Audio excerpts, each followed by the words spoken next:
Good morning po. Tayo po'y mag-aral ng salita ng Diyos. The Gospel of Luke, chapter 14, verses 7 to 11. Napansin ni Jesus na ang pinipili ng mga panauhin ay ang mga upuang pandangal. Kaya't sinabi niya ang talinhagang ito sa kanila. Kapag inanyayahan ka sa isang kasalan, huwag kang uupo agad sa upuang pandangal. Baka may inanyayahang mas marangal kaysa sa iyo. Baka lapitan ka ng nag-anyaya sa inyong dalawa at sabihin sa iyo, maaari bang ibigay mo ang upuang iyan sa taong ito? Sa gayon mapapahiya ka at doon ka uupo sa pinakaabang upuan. Mabuti pa kapag inanyayahan ka, doon ka muna maupo sa pinakaabang upuan. Kapag lumapit sa iyo ang nag-anyaya at kanyang sinabi, kaibigan, dito ka sa kabisera, mapaparangalan ka sa harap ng lahat ng mga panauhin. Sapagkat ang nagmamataas ay ibababa at ang nagpapakumbaba ay itataas. Humility and life's greatest lesson. So part 2 po ito ng pag-aaral natin yesterday.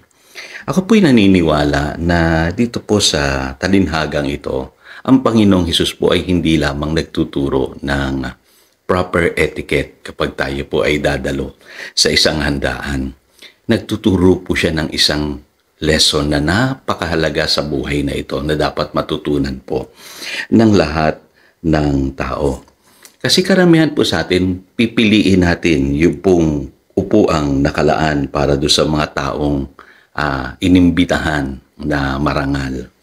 At yan po kasi ang naituro sa atin simula pagkabata, no? Yun tayo yung mauna, tayo yung dapat maging dakila, at tayo yung maging marangal sa buhay na ito. Pero alam niyo po ba na ang kalaban po ng humility ay yung tinatawag na pride and selfishness. Ang pride po, mentalidad yan sa buhay ng isang tao na lagi niyang pinipilit na mauna kaysa sa iba. Ika nga, getting ahead of others. At yung selfishness naman, mentalidad din po yan na ipinipilit mo lagi ang iyong sariling kapakanan, no? Looking only to your own interests. Kaya malinaw po sinasabi sa Philippians chapter 2 verses 3 hanggang 5, do nothing out of selfish ambition or vain conceit, but in humility consider others better than yourselves. Each of you should look not only to your own interests but also to the interests of others. Your attitude should be the same as that of Christ Jesus. So dito makikita natin yung napakagandang definition po ng humility. Ngayon, mapapansin nyo sa buhay na ito, yung pinakamasakit na karanasan na mararanasan ng isang tao. Ang dahilan niyan kadalasan ay ang pagmamalaki na minsan hindi natin napapansin. It is a lesson about humility. Pagka ikaw yung tao na mapagmalaki, mabilis ang iyong pagbagsak. Kaya alam niyo, matuto tayo sa naging karanasan ni Lucifer. Binabanggit sa Isaiah chapter 14 verses 12 to 15. Na nakita muna sa kanya yung pagmamalaki. Kaya siya ay ibinagsak ng Diyos. Kaya alam niyo po, kung ako naman ang inyong tatanungin, ano naman yung life's greatest hack? Pinakamabisang paraan ng pamumuhay para sa akin po ay yung paraan ng humility. Kaya tama po si Apostle Peter doon sa sinasabi niya sa 1 Peter chapter 5 verse 5. Sabi niya, young man, in the same way be submissive to those who are older. All of you clothe yourselves with humility toward one another. God opposes the proud but gives grace to the humble.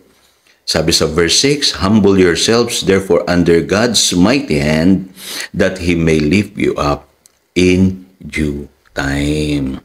So ito pala yung pinakamahusay na hack sa buhay na ito na dapat matutunan ng mga kabataan o ng tao sa pagkabata pa lang, yung pong maging mapagpakumbaba. Kasi bakit po? Sa mundong ito, mahalaga po na gumalaw tayo, kumilos tayo ng meron pong humility. Kasi all life's lessons are learned through humility. Lagi niyo pong tatandaan yan.